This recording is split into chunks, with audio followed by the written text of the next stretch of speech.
좋은 수요일 아침입니다. 찬송가 279장 찬양하겠습니다. 찬송가 279장입니다. 인내하신 구세주여 내가 비오니 죄인 오라 하실 때에 날 부르소서. 주여 주여 내가 비오니 죄인 오라 하실 때에 날 부르소서. 자비하신 보좌 앞에 꿇어 엎드려 자복하고 회개하니 믿음 주소서.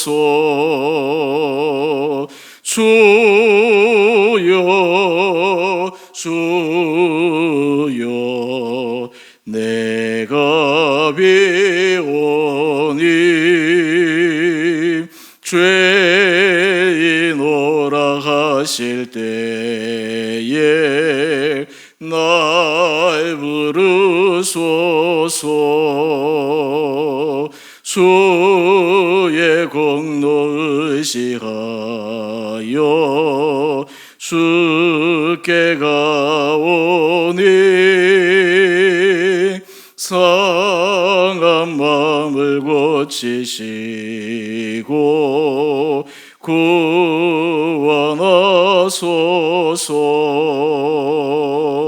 주여 주여 내가 비오니 죄인 오라 하실 때에 날 부르소서. 만복 끊어 우리 주여 위로하소서. 우리 주와 같으시니 어디 있을까. 주여 주여 내가 비오니 죄인 오라 하실 때에 날 부르소서.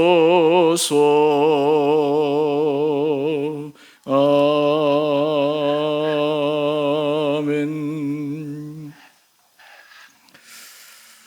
오늘 말씀은 예레미야 애가 2장 1절에서 10절까지입니다. 슬프다 주께서 어찌 그리 진노하사 딸 시온을 구름으로 덮으셨는가. 이스라엘의 아름다움을 하늘에서 땅에 던지셨으며 그의 진노의 날에 그의 발판을 기억하지 아니하셨도다. 주께서 야곱의 모든 거처들을 삼키시고 긍휼히 여기지 아니하셨으며 노아사 딸 유다의 견고한 성체들을 허물어 땅에 엎으시고 나라와 그 지도자들을 욕되게 하셨도다. 맹렬한 진노로 이스라엘의 모든 뿔을 자르셨으며 원수 앞에서 그의 오른손을 뒤로 거두어 들이시고 맹렬한 불이 사방으로 불사름같이 야곱을 불사르셨도다. 원수같이 그의 활을 당기고 대적처럼 그의 오른손을 들고 서서 눈에 드는 아름다운 모든 사람을 죽이셨으며 딸 시온의 장막에 그의 노를 불처럼 쏟으셨도다. 주께서 원수같이 되어 이스라엘을 삼키셨으며 그 모든 궁궐들을 삼키셨고 견고한 성들을 무너뜨리사 딸 유다의 근심과 애통을 더하셨도다. 주께서 그의 초막을 동산처럼 헐어버리시며 그의 절기를 폐하셨도다. 여호와께서 시온에서 절기와 안식일을 잊어버리게 하시며 그가 진노하사 왕과 제사장을 멸시하셨도다. 여호와께서 또 자기 제단을 버리시며 자기 성소를 미워하시며 궁전의 성벽들을 원수의 손에 넘기셨으며 그들이 여호와의 전에서 떠들기를 절기의 날과 같이 하였도다. 여호와께서 딸 시온의 성벽을 헐게로 결심하시고 줄을 떼고 무너뜨리는 일에서 손을 거두지 아니하사 성벽과 성곽으로 통곡하게 하셨으며 그들의 함께 쇠하였도다. 성문이 땅에 묻히며 빗장이 부서져 파괴되고 왕과 지도자들이 율법 없는 이방인들 가운데 있으며 그 성의 선지자들은 여호와의 묵시를 받지 못하는도다. 딸 시온의 장로들이 땅에 앉아 잠잠하고 티끌을 머리에 덮어쓰고 굵은 배를 허리에 둘렀으며 예루살렘 처녀들은 머리를 땅에 숙였도다. 아멘. 좋은 수요일 아침입니다. 하나님께서 이 하루도 우리 사랑하는 성도님들에게 힘도하여 주시고 하루하루 주님께서 우리를 붙들어 주시는 그 은혜를 경험하는 귀한 시간들 되시기를 원합니다.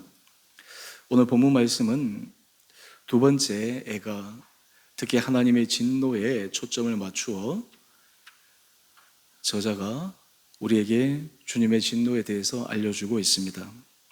오늘 먼저 큐티의 제목을 보시면 죄악에 부어지는 두려운 진노, 하나님께서 이스라엘 백성들에게 내리신 그 무서운 진노, 무서운 심판, 오늘 그것들을 상세하게 알려줍니다.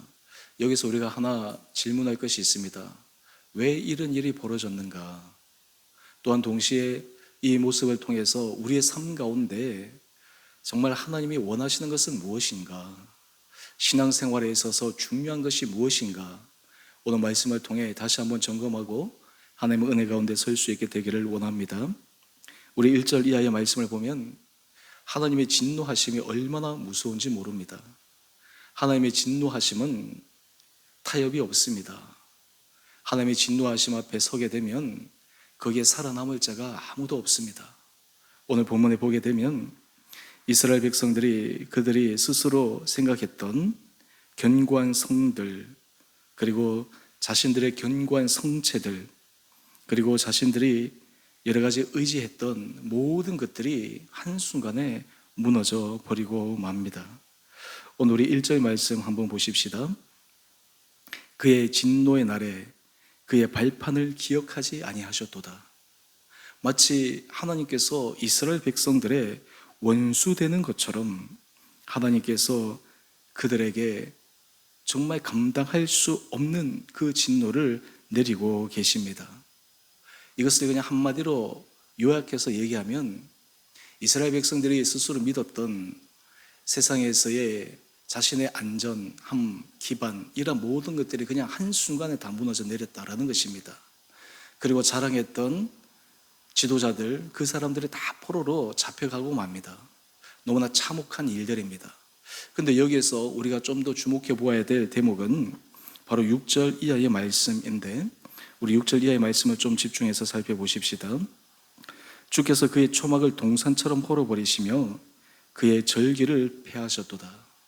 이스라엘에서 지키는 절기들은 하나님께서 의미가 있기 때문에 그 절기 때마다 이스라엘 백성들이 예루살렘에 모여서 하나님께서 명하신 절기들을 지킵니다. 근데 하나님이 이 절기를 폐하셨습니다. 그리고 안식일을 지켜라. 이거는 십계명에도 있는 말씀인데 안식일조차도 하나님께서 피하실 정도로 이스라엘 백성들은 그들의 신앙적 모습이 완전히 사라지게 되었습니다. 그 다음 우리가 7절 이하의 말씀을 보면 여호와께서 자기 제단을 버리시며 자기 성소를 미워하시며, 지금 하나님께서 자신의 성소를 미워하셨다 말씀하고 있습니다. 이것이 무엇입니까? 리모컨 앞에 있습니다. 네, 제 앞에 있습니다.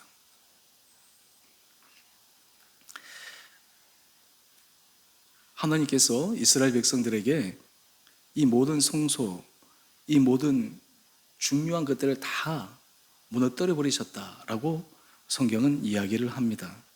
왜 이렇게 되었는가? 우리 그 이유가 무엇일까요? 오늘 먼저 몇 가지를 살펴보기 위해서 하나님께서 정말 원하시는 것이 무엇인가? 하나님께서 이스라엘 백성들에게 광야에서 주신 첫 출발점 가운데 하나는 그들의 신앙적 기초를 만드는 것이었습니다. 우리가 신앙생활에서 중요한 것은 형식과 틀입니다. 좋은 형식과 틀, 이런 것들이 갖추어져야 합니다. 그런데 형식과 틀에서만 신앙생활이 머물러 있으면 안 됩니다. 그 안에는 정말 신앙의 본질에 충실한 내용이 채워져야 합니다. 이스라엘 백성들에게 있어서는 형식과 틀은 어느 정도 갖추어졌습니다. 형식과 틀은 하나님 앞에서 그들이 우리는 잘했습니다 라고 얘기할 정도로 성실하게 지켰습니다. 그런데 문제는 무엇이었느냐? 그 안에 본질, 내용, 이것이 심각한 문제였다라고 하는 것입니다. 출애굽기 20장에 하나님께서 십계명을 모세를 통해 주십니다. 그런데 이 가운데 이스라엘 백성들은 지금 무엇을 하고 있었냐 하면 아론과 더불어서 금송아지를 만들어 금송아지 앞에 그들이 절합니다. 심지어는 그 금송아지를 보면서 이 송아지가 우리를 애굽에서 인도해 내었다, 이 말도 안 되는 그 이야기들을 하면서 지금 모세는 하나님께서 그 십계명, 그러니까 그들에게 틀과 내용을 함께 주시기 위해서 말씀하고 있는데 이스라엘 백성들은 완전히 타락한 그런 삶을 삽니다. 그 결과 어떻게 됩니까? 출애굽기 32장 금송아지 사건이 일어나고 거기에 가담한 많은 사람들이 죽게 됩니다. 이후에 하나님께서 다시 모세에게 두 번째 십계명을 주시는데 십계명을 주시면서 그 십계명의 근본 정신을 말씀해 주십니다. 그 말씀이 신명기 10장 말씀인데 신명기 10장 12절 말씀을 제가 읽어보겠습니다. 이스라엘아, 내 하나님 여호와께서 내게 요구하시는 것이 무엇이냐? 곧 내 하나님 여호와를 경외하며 그의 모든 도를 행하고 그를 사랑하며 마음을 다하고 뜻을 다하여 내 하나님 여호와를 섬기고. 하나님 앞에서 신앙생활을 할 때 형식적으로 하는 것이 아니라 우리가 너무나 잘 아는 것처럼 마음을 다하고 뜻을 다하고 하나님을 경외하고 사랑하고 섬기라. 그 안에 이러한 내용이 담겨져 있어야 된다는 것입니다. 신앙의 형식은 우리의 진정 어린 하나님에 대한 사랑의 표현의 방식입니다. 형식을 내 마음대로 할 수 없는 것, 그 이유 중에 하나는 하나님을 사랑하는 진정성이 그것을 통해서 드러날 수 있기 때문에 그러합니다. 반대로 형식은 있는데 그 안에 그 진정성 있는 내용이 없다, 하나님은 그 제사를 기뻐 받으지 않으신다라고 하는 것입니다. 그 결과 오늘과 같은 이스라엘 백성들이 당한 이 참혹한 일들이 일어나게 됩니다. 오늘 여러분, 우리의 삶의 자리에서 우리는 이렇게 생각할 수 있습니다. 나는 겉으로 어느 정도 형식적으로 하나님 앞에서 제대로 된 신앙생활을 하고 있습니다. 근데 주님 우리에게 물으십니다. 중심으로, 진심으로, 전심으로 그렇게 하고 있느냐 물으십니다. 요한복음 4장에 보게 되면 거기에 사마리아 여인 사건이 나옵니다. 그때 예수님께서 예배에 대해서 말씀하십니다. 사마리아 사람들은 예루살렘에 올라가 예배 드릴 수 없어서 어디에서 드려야 됩니까? 장소에 대해서 질문하고 있는데 예수님께서는 여기저기 장소의 문제가 아니다, 진정한 예배는 영과 진리로 드리는 예배다. 한마디로 얘기해서 예배의 그 본질 중심, 이것이 너무너무 중요하다라는 것입니다. 우리가 하나님의 은혜 복을 받기 위해서는 이 신앙생활의 핵심, 본질 중심, 여기에 부합해야 합니다. 사실 우리가 날마다 하나님 앞에 예배를 드릴 때마다 우리가 이런 질문을 한번 드려봐야 됩니다. 내가 드리는 예배, 하나님께서 받으시는 예배인가? 우리는 가인의 제사와 아벨의 제사 너무나 잘 알고 있습니다. 똑같은 제사를 드립니다. 그런데 하나님은 아벨의 제사를 받으시고 가인의 제사는 받지 않으십니다. 만약 우리가 하나님 앞에 예배는 드리는데 가인의 제사처럼 받지 않는 예배의 자리에 받지 않는 예배 주님 앞에 드리고 있다, 나는 드렸다고 하는데 하나님은 받지 않으셨다, 그러면 그 예배는 진정으로 드려지는 예배가 아닙니다. 왜 이스라엘 백성들이 그들이 성소가 무너지고 절기가 폐하여지고 모든 삶의 기반이 무너졌을까요? 바로 하나님 앞에 온전히 드려지지 못한 그들의 마음 중심 때문이었습니다. 실제로는 하나님 앞에 예배 드린다고 하면서도 그것은 하나님 앞에 예배 드리는 것이 아닙니다. 자신들의 심리적 만족, 그리고 자신들의 개인적인 목적, 세상에서의 추구함, 그리고 이방 여러 민족들의 타락한 모습들과 타협하는 것들, 이런 것들이 그 예배의 자리에서 그대로 드러나니까 하나님께서 그것을 기뻐 받으시겠습니까? 받지 않으십니다. 우리가 물이 있는데 깨끗한 물입니다. 이 물을 마셔야 되는데 만약에 여기에 더러운 물, 오염수 단 한 방울만 떨어져도, 만약에 여러분이 식수에 화장실에 변기에 물 만약에 한 방울만 떨어져도 그 물을 마실 수 있는 사람이 누가 있겠습니까? 만약에 아니 전체는 깨끗하지 않냐, 고작 그 한 방울인데, 아닙니다. 그 한 방울이 전체의 물을 못 마시게 만들어버리는 것과 동일합니다. 오늘 하나님께서 이스라엘 백성들에게 진노하시는 것은 바로 이것을 말씀하고 있습니다. 우리는 오늘 하나님께서 이스라엘 백성들에게 부으시는 이 진노를 통해서 우리가 하나님 앞에 드려지는 진정한 예배, 우리는 하나님 앞에서 신앙생활의 중심이 정말 날마다 받아들여지고 있는가, 날마다 그것이 하나님 앞에서 합하여지는 그런 내용인가라고 하는 것을 깊게 질문해 보아야 합니다. 오늘 그런 의미에서 예수님께서 영과 진리의 예배, 진정으로 드리는 예배, 특히 이것을 우리 삶에 구체적으로 사도 바울은 이렇게 이야기를 합니다. 로마서 12장 1절 2절 말씀인데요, 너무나 중요한 말씀이죠. 여러분, 이 말씀을 우리가 늘 기억하고 그 말씀 앞에 우리의 삶, 우리의 예배를 늘 점검해야 합니다. 제가 이 말씀을 다시 한번 읽어보겠습니다. 그러므로 형제들아, 내가 하나님의 모든 자비하심으로 너희를 권하노니 너희 몸을 하나님이 기뻐하시는 거룩한 산제물로 드리라. 이는 너희가 드릴 영적 예배니라. 예배의 중요한 본질, 예배의 중요한 모습이 드러나라고 하는 것입니다. 그 다음 2절 말씀인데요, 너희는 이 세대를 본받지 말고 오직 마음을 새롭게 함으로 변화를 받아 하나님의 선하시고 기뻐하시고 온전하신 뜻이 무엇인지 분별하도록 하라. 여러분, 이것이 바로 진정한 예배자의 모습이요, 또한 진정한 예배를 드리는 사람이 삶에서 보여주는 삶의 아름다운 열매입니다. 오늘 우리가 이 진노의 무서운 모습들을 보면서 우리와는 상관없는 문제이다, 우리는 그렇지 않다라고 자부할 수 있는 사람이 누가 있겠습니까? 하나님 앞에서 우리가 마음을 깨어, 주님, 저에게 정말 주님 앞에 드려지는 진실한 예배가 있게 되기를 원합니다. 내가 지금까지 주님 앞에 수많은 예배를 드렸지만 내가 하나님 앞에 온전히 올려드려지는 예배는 몇 번이었을까요? 앞으로 나에게 주어질 시간, 내가 앞으로 드리는 예배, 내가 그것을 헛되이, 그리고 내 삶의 모든 자리 가운데 헛되이 보내지 않고 하나님 앞에 온전히 드리는 그런 삶을 살기를 원합니다.